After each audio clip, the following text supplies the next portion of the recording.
Welcome back to Hot Mess Espresso, guys. We have Rhonda Parker-Taylor on the podcast today, who is an author and just an all-around energy of resilience.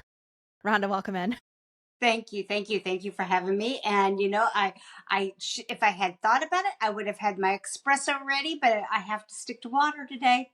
I should probably drink some water today because as of recording, it is 4:08 p.m. and we're just surviving on energy drinks today. So we're going to have some water after this. Thank you for reminding me. So, your first book, what inspired you to write that? Like, tell me all the things. Sure. Crossroads is a suspense thriller. And most people would say, why would you pick a suspense thriller? You know, you're an academia person, you're a consultant, you're in business. Why wouldn't you do like a self-help book first and I had every intentions when I wrote Crossroads of doing the others too, but Mm-hmm. I wanted to prove I could do it. I loved to read, and I loved a good thriller that keeps you hooked and clue based. Mm-hmm. Not for me. I'm not more of a like a fantasy or a horror reader. I was more of the clue based here, and I thought Yes. I think I could do this. And I really Mm-hmm. want to prove I could do it. So the first reason was because I wanted to prove I could do it. Hey, And that's always a valid reason. I do a lot of things out of spite, and it's worked out for me. yeah, and when you find out that you can do something, at first, then I sat it down and wrote another, and that's when we were talking offline about Mm-hmm. the series, and that there's the Journey of Hope and a couple of other ones because I take all the characters and keep moving them with me. But I love that. Crossroads was my labor of love. Mm-hmm. It was the one that I showed I could do it.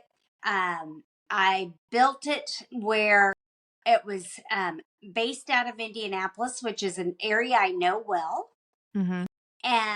But then the crime itself was fiction. So all the sites are real. So I did the research on the site. So it has some of the, thoughts of what people think of the city and what they see.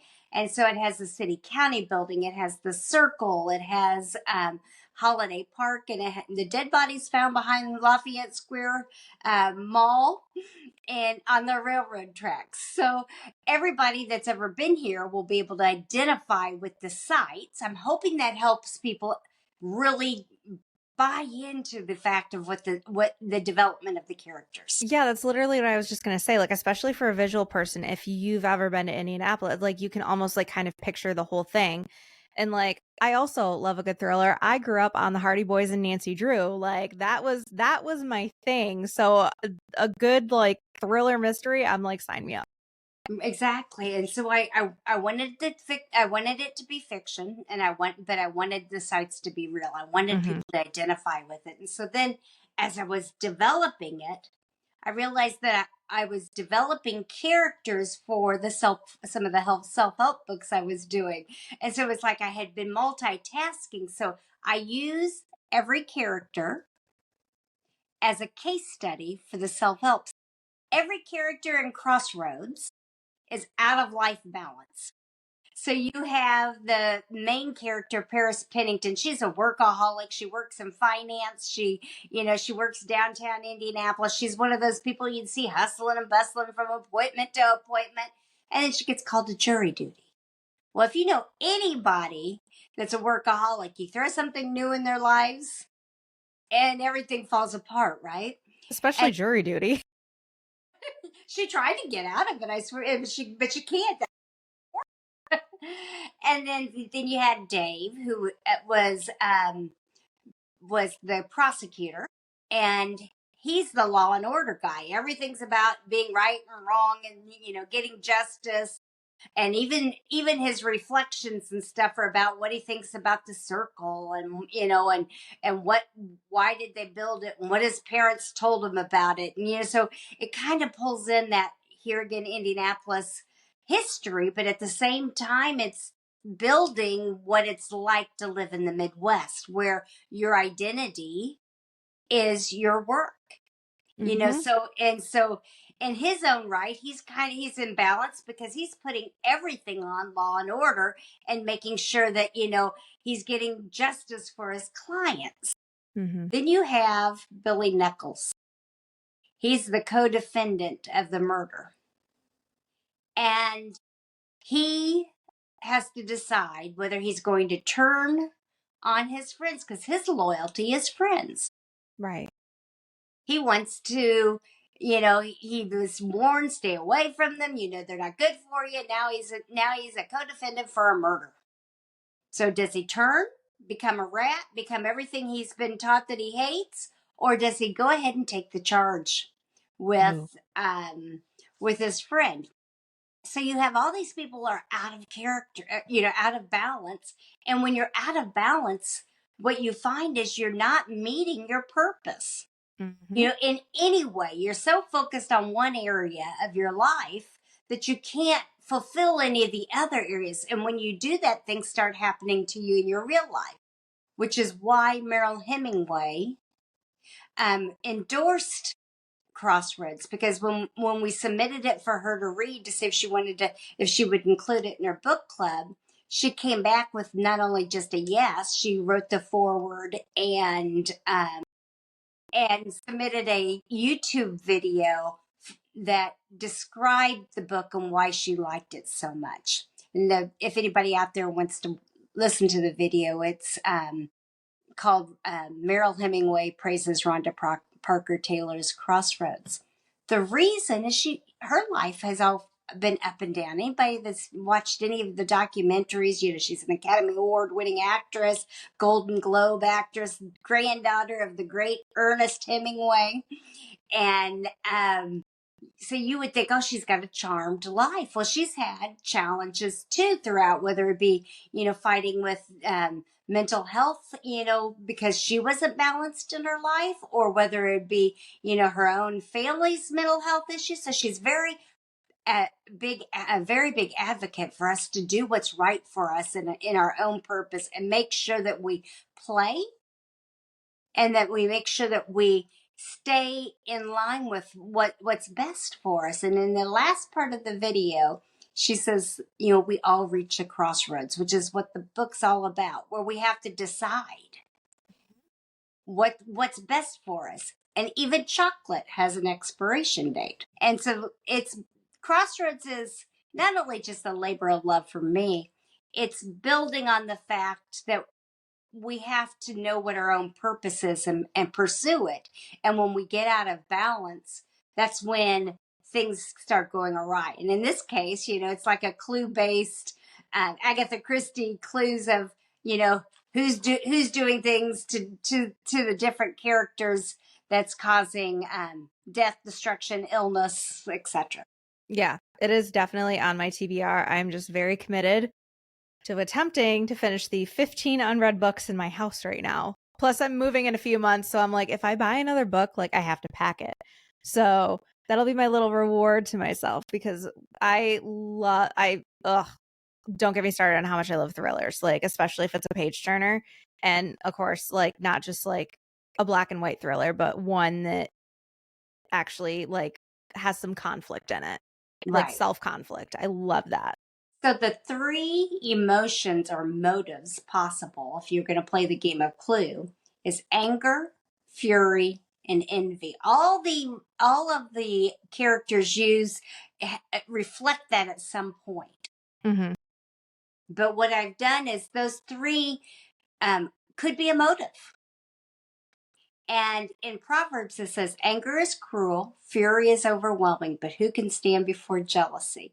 So you have to decide, is the cruelty of anger what did it? Was it the, fury that did it? Or was it the actual envy of others and the other characters that did it? And so you have to kind of go along the journey to figure out who did it, what was their motive, and why, and how. How much fun was it writing this book? Because I'm just seeing you light up. So it had to have been an absolute blast. I loved it, and I loved creating the characters. The character development, what I did is I started using the DSM-5 It's the diagnostic mental health disorder Mm-hmm. manual, so I got it out, and so that all the characters have some kind of flaw in them, because we all have flaws, Exactly. but be anxiety or and so we also are relating to them because they could be us. Mm-hmm. It could be us that's fighting maybe some depression, or it may be us that has anxiety, or maybe us that has emphysema, and when you get excited you're coughing because you can't because you can't breathe. And so when I started using some psychology in the development of the behaviors of the characters, I realized I was creating a world and characters that I didn't want to let go. I love that. Was there like a kind of like a particular reason that you really wanted to focus on like the psychology behind it and things like that? Or have you always just kind of been into psychology? I'm a trainer and developer, so Mm-hmm. I love people. I love knowing what their motivations are. I like to make them successful. So with that being part of my trade, I think it's part of my makeup and my writing too. Right. Now, you and I have talked off camera, obviously. And you mentioned it in the book, but like a lot of what you do and what you enjoy speaking on is aligning yourself with a purpose.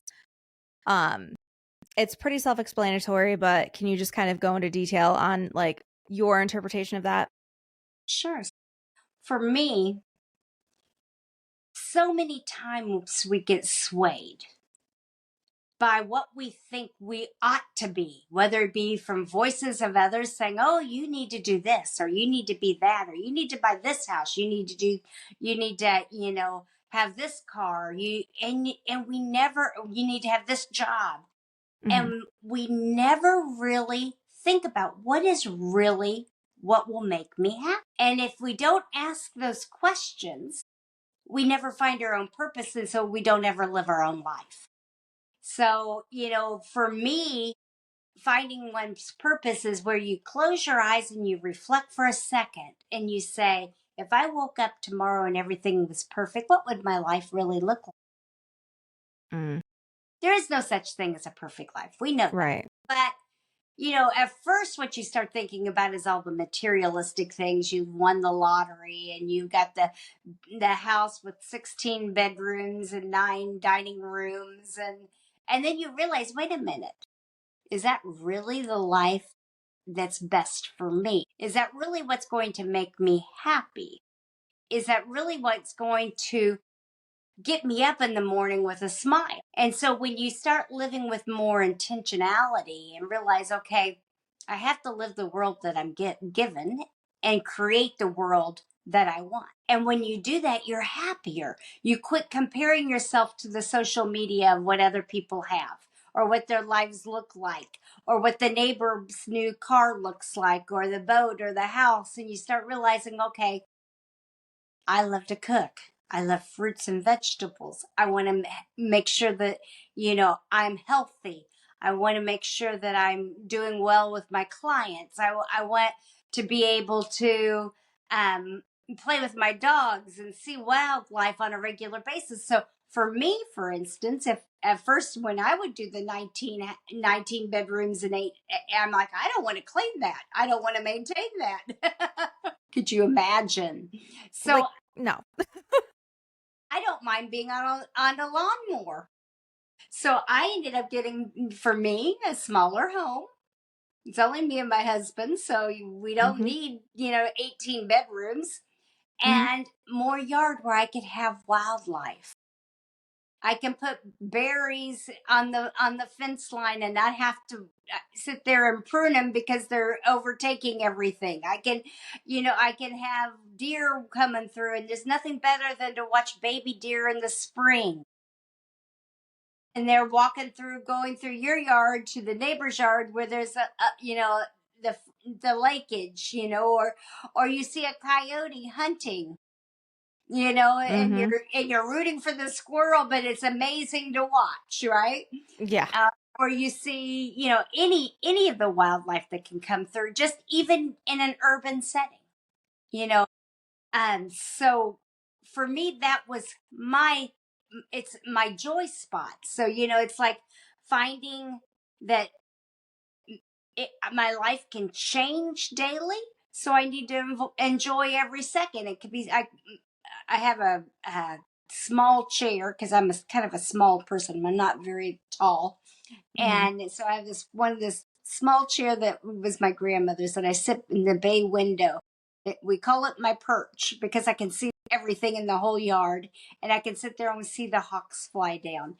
And for me, that brings me happiness because I'm not only I'm it's almost like I'm on a vacation in my own home. So my goal is to make my life more easy daily at home than create a life that was not intended for me, No, or I even want a life that was not create for me.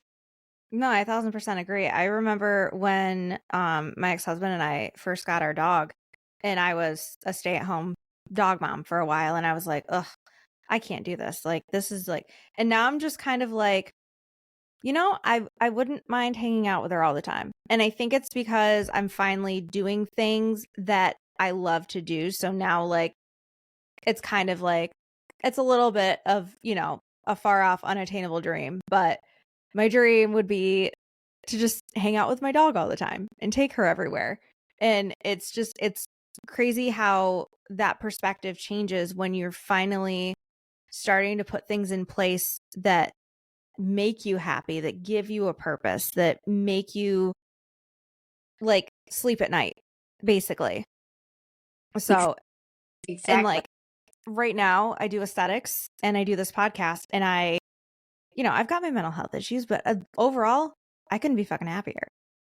Right. And we all have, and that's what people don't realize is we all are on some kind of spectrum, some kind of, Mm-hmm. diagnosis close to maybe this week we are, next week we are. Um, and it's important that we realize that it's not just our strengths and our weaknesses that we look at, it's our mindset, learning to take control and shifting it from a negative mindset to a positive one. And there's so many techniques you can use through your senses, visualization, smells, doing your own aromatherapy at home. You can. I love sensory candles where they light up on their own. At Mm-hmm. 7 o'clock at night, I'm looking around looking for the sensory candle to light up and ready for it to go because it just relaxes me. And then using diaphragm breathing with it, you're like, oh my goodness, life is perfect when you make it that way for you. Yeah, and it's definitely not an easy perspective shift at all Mm-mm. to go from, especially like if your brain has been wired in the negative self-talk and Right, like all it was focused on was the things you were doing wrong, and now having to shift it to being not only like being okay with the positive end of things, but being able to mentally celebrate it.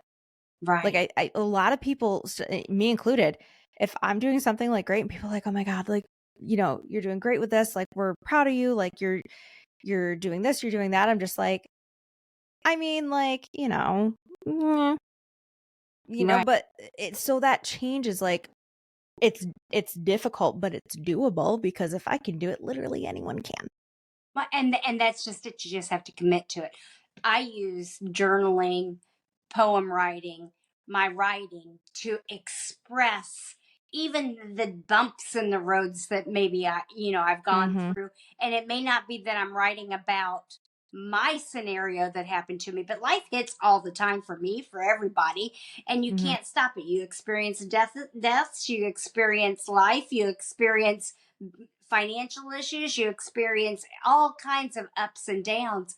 And if I can journal and I can write, I can learn how to really express not only myself, but also just be able to understand it. I'll give you an example. First scene in Crossroads is the finding of the dead body of a 15-year-old girl. I've never been killed. but I have had a knife pulled on me before.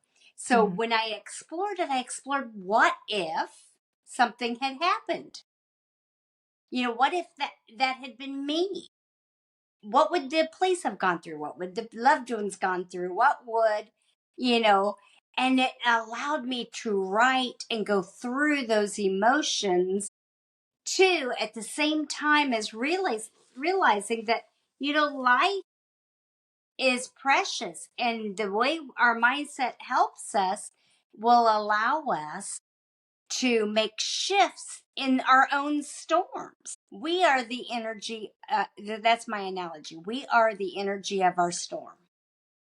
Even if it's I like life that. hitting us and we had nothing to do with the reason, we have the power to shift our mindset to lower it or become part of the I rather than the one tossed around. No, I absolutely agree. We either add to the storm or we diminish that storm's ability to shamble everything around or destroy everything around like a tornado. So we are that energy. Mhm. And when life does hit, sometimes we're shattered glass. So we have to control it. But as our shattered glass of our own identity falls to the bottom of the ocean storm is still working on us. Mhm. And it's taking that piece of glass that's in millions of pieces, and it's making it really smooth. As the and as it becomes smooth, it's the glass starts rising and gets spit back up on the beach, because that time will pass, and we have now become sea glass. One of the most beautiful, precious things that they use to make artwork and jewelry out of. It's a gem. Yeah, They're beautiful. Anybody out there listening, look up what sea glass looks like. And it's it's usually absolutely stunning. blues and reds and pinks, and it's glass that has been transformed. So you're no longer just a piece of glass when you're transformed. And you've been shattered by life and experiences. You're now part of a whole new perspective, which is a transformation to sea glass. Yeah. Like, to kind of add to that, it's a little rough sometimes when you're trying to like change your perspective because it's such a slippery slope into toxic positivity where Mm-hmm. like you're not allowing yourself to feel. Like I've said it before on previous episodes, but I give myself 24 hours to Mm-hmm. feel the feelings. And there are obviously some things that are going to carry on past that 24 hours. But I give myself the 24 hours to basically throw myself the pity party. And then I'm like, after that, like, I just got to keep it moving. Like, I can still deal with it, but it can't be at the forefront anymore. Like, it's got to be kind of like here or like a little behind, but it can't be right in front of me anymore. Right. And that's part of the name it and claiming it. Mm-hmm. Once you name your pain, but you have to face it. Like you said, you have to allow yourself to feel It's hard. it. And once you've named it, though, you can make those shifts and start, like you said, dealing with it on life's terms. Absolutely. Now, your second book, it has not come out yet. No. Um, and between when we last talked and now, Mhm. there's been a title change. Yeah. So, um, what can you tell us about the second book? So the second book, when we originally talked, was The Journey of Hope, Mhm. Hope Journey, and now it's been changed. Well, no, it was Hope's it's called The Journey of Hope now. So in that book, it takes one of the characters and shows their story, and it's one of the young girls. And in her case, it's, instead of it being about life balance, it's about victimization.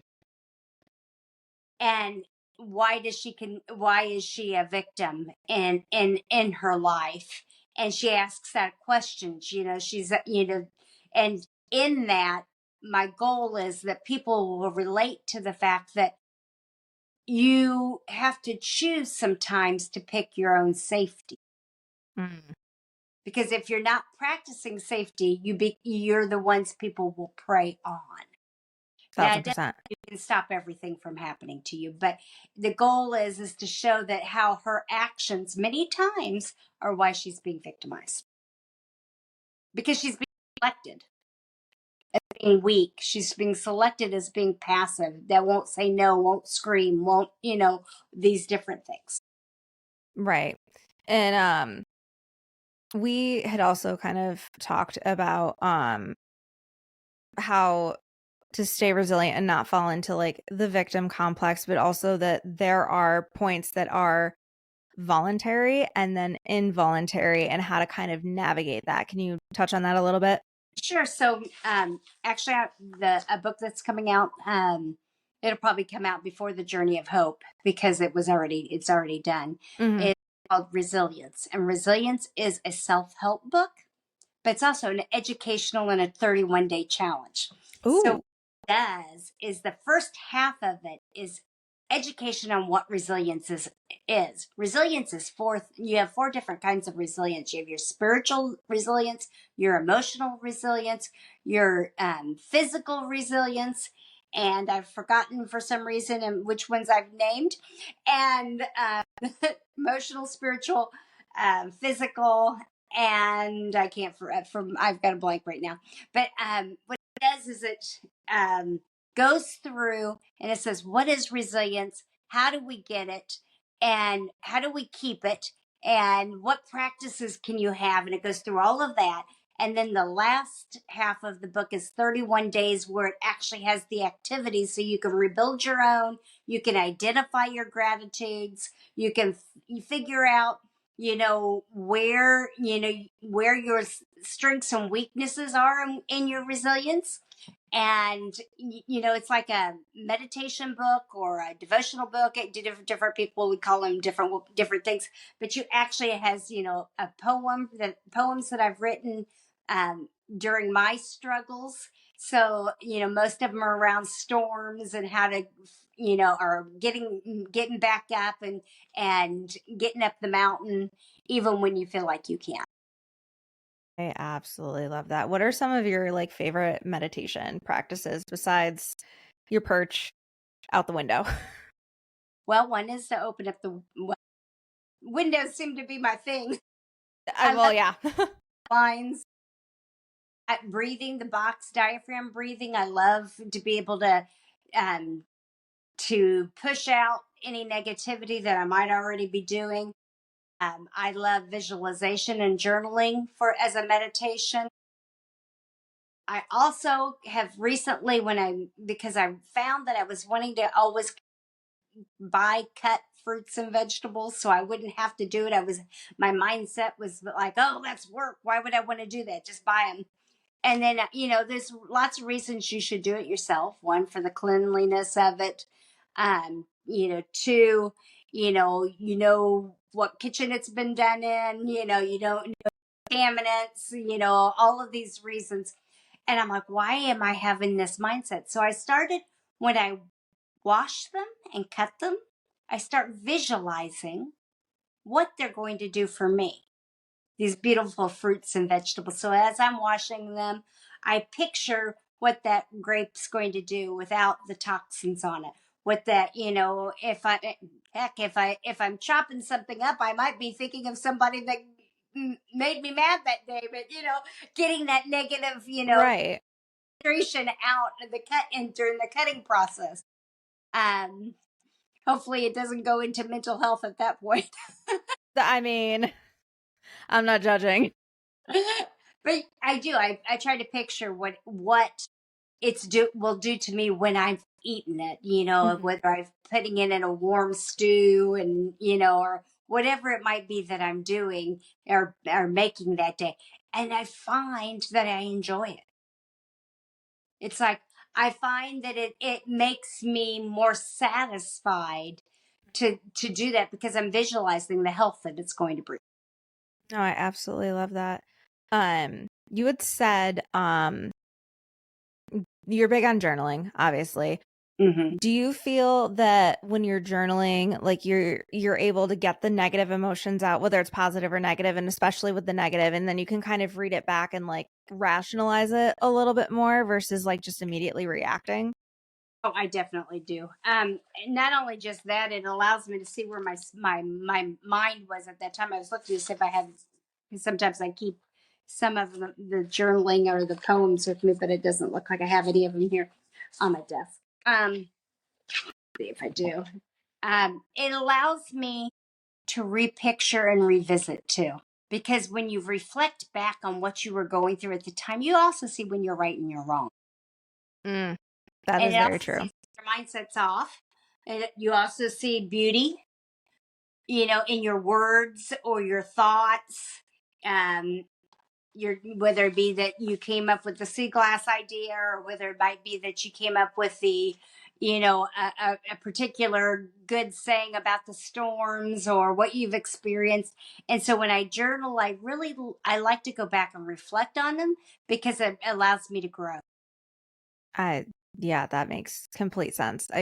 But I also feel like you can kind of look back like 6 months from now and be like, "Wow, I'm handling that so much differently than I would have a few Right. months ago." And it's like on paper, Right. especially like when you're shifting your perspective and you're growing and you don't really feel like you're growing all that much because you're with you're wow, I can talk today.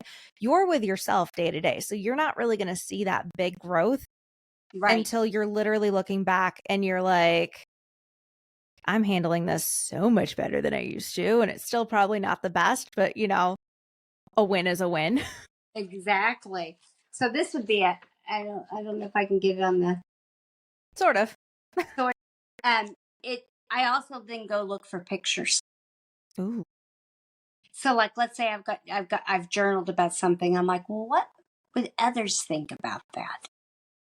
And then whether I be Googling it or whether I go through a free photo thing or and pull it out, and I find all these ideas, like maybe they pick a maze because that's what's close to what you're thinking about, or maybe they pick sand, or maybe wildlife, or what, it could be anything that it picks from what you've said.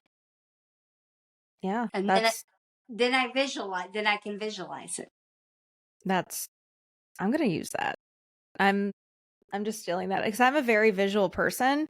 So Mm-hmm. for me, I'm just like, there's just the hamster wheels clicking currently as you're talking. So it's like, oh, I need to put that into my daily whatever.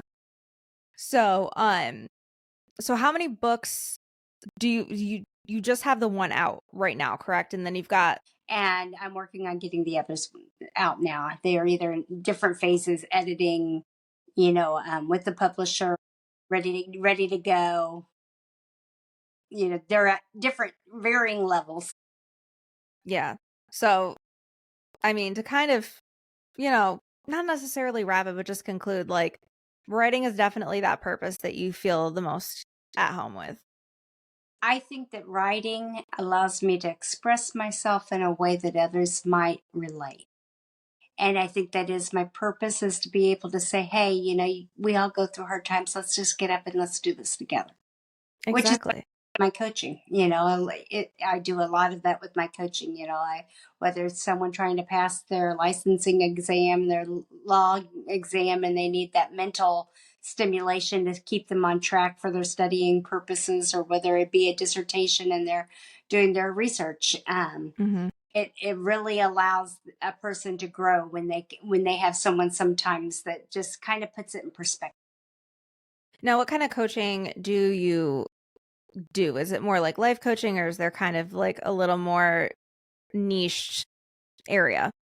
Most of it is academic for capstones, dissertations through the schools, but I do life coaching. Like, for instance, if someone needed someone like to check in with for one of those projects, they're doing it on their own. They've got their committee already there, but maybe they're not emotionally ready. because one of the topics that I deal with is a lot of emotional intelligence. I Hmm. do public speaking on emotional intelligence. I did a large study for the UN Global Compact Committee on emotional intelligence and the multinational leader, and so I have permission to use different emotional intelligence testing to see where we are and whether we want to grow in that. Yeah. When it comes to emotional intelligence, that's like a big hot topic. Especially when it comes to just millennials and jobs and dating and all of that. What's like your biggest surprise that you found when it comes to emotional intelligence? Well, the reason I started studying it was because I'm not the brightest bulb in the bunch.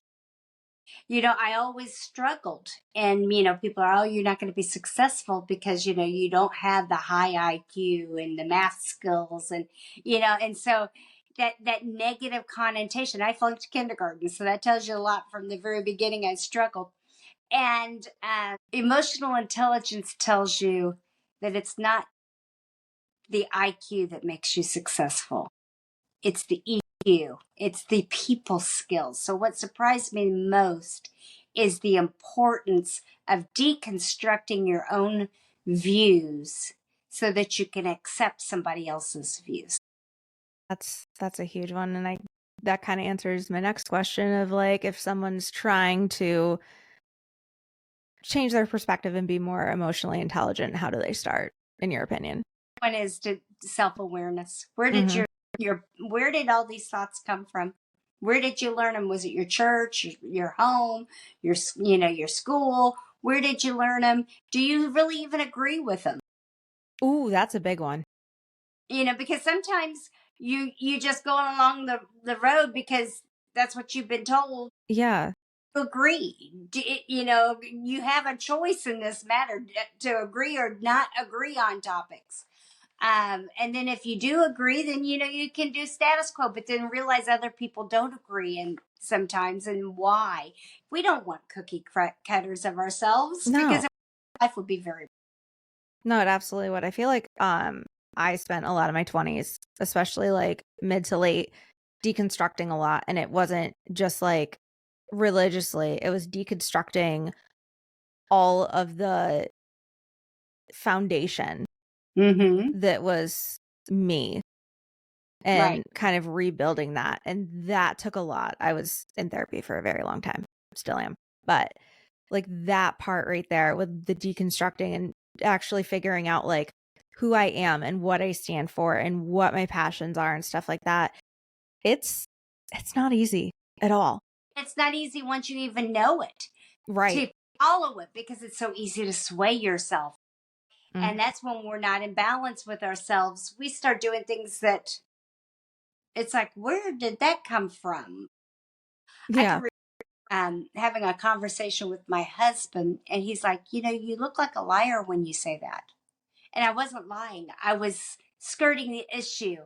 I Mm. was softening the points. I was in, I'm like, well, but I don't, and he's like, but when you're not direct, when you're not, it looks like you're lying. Yeah, And but I'm like, to really think about how I'm wording things. yeah. Because sometimes our values may be internal and we think we're following them, but that's not what others even see. Yeah, and I mean, there's a time and place for direct. I feel like I definitely have to find a way to be a little bit more direct where it's not necessarily that I'm agreeing with someone, but I also know that being direct is not going to get me anywhere and it's just going to make the situation worse. I have learned to sit back and observe That's more very often than not, which pause, listen, and then your can be softened without, but be clear. yeah, learning not to pop off Mm-hmm. has been the hardest lesson of my life. But it's been well beyond worth it to just sit back and like think of your points and think of like how you want to approach it because you can't always come in guns blazing. Right, exactly. Exactly. You have to, that's all part of the model of emotional intelligence. You first self-awareness, then after you have self-awareness, You have to start thinking about others and how they handle their emotions. And so you have your intrapersonal skills that's important. Mhm. And then once you have that, you have to add your empathy and stress management and be able to handle the stress of the conversation and the tension in the room when you have two different thought processes. And then once you've gotten that done, your general mood will improve. I think with the empathy too, you have to find the flow of empathy versus boundaries, Yeah. because I know I attract literal energy vampires worth of people because my empathy is so strong. Mhm. And I've had to learn how to set boundaries, and I'm still learning. And I literally set a boundary like yesterday, and I was like, I set a boundary. And everyone that is really good with boundaries is like, duh. But for me, it was like, it was a big deal because usually I am like super understanding and I make an excuse for everything. And, you have to see their side. And I was like, no, I'm not going to do that when it comes to this. It was difficult. Yeah. And it's very hard. It's very hard to set those boundaries. Yeah. So for you people pleasers out there, it's going to be okay. You can set the boundary. I swear to God, half of these people, including myself, that are like, I'm in my villain era. It's like, no, I'm just not letting people run all over me. And I set like a single semi-hard boundary once. It's just, but what I love about Crossroads is it just shows that there are so many different mediums for people to be seen and heard and understood, because like the podcast does that, but I never thought about the perspective that reading does that. And I've related to characters a million times. There Right. are certain books that have literally healed part of my brain chemistry, Right. but you don't think like a it, and it probably comes really naturally to make people feel seen because it's a page turner, it's a thriller, and you don't even realize that you've been like understood until you're at the end and you're like, oh, well.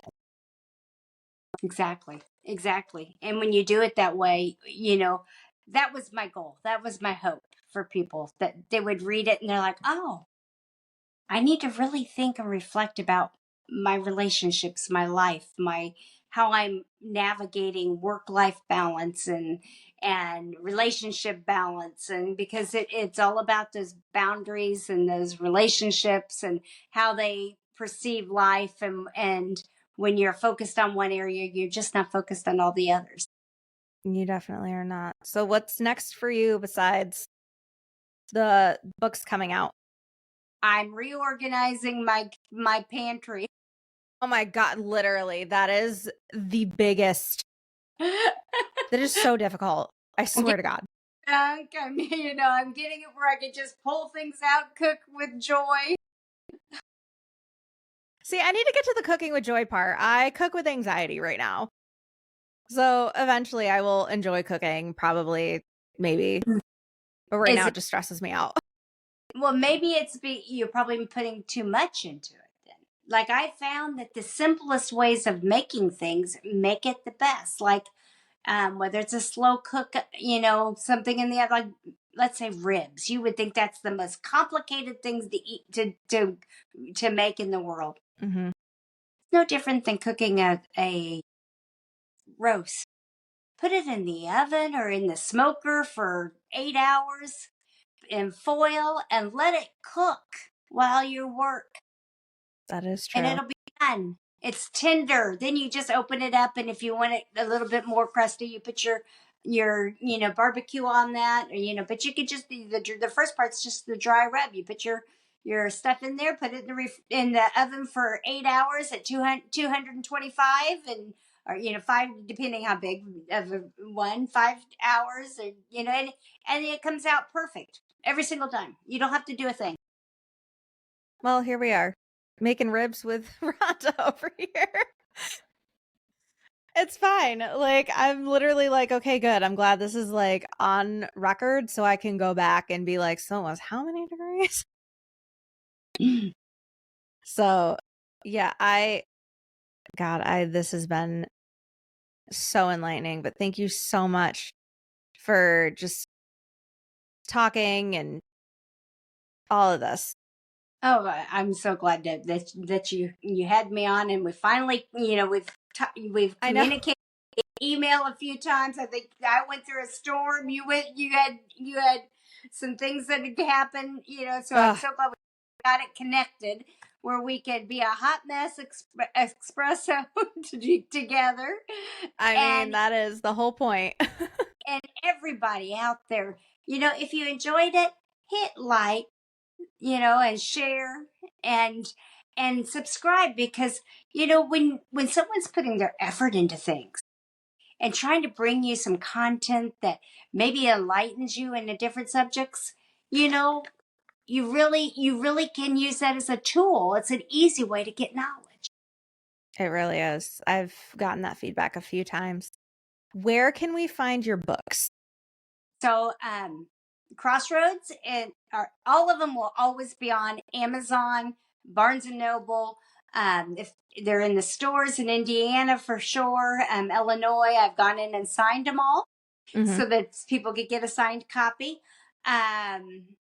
Outside of those areas, I haven't traveled in anywhere outside of there to sign any. My website, you can go to my website, RhondaParker-Taylor.com. That will also give you all my social medias. I'm on Facebook, Instagram, Twitter, LinkedIn, TikTok. I think that's it. Those are the main ones. So you could do the same thing. Go in and follow. Send me an email. There's a link on my website to be able to send me an email if you have any questions, or you'd like to continue the conversation. I love that. Rhonda, thank you so much. Thank you, and thank you for having me.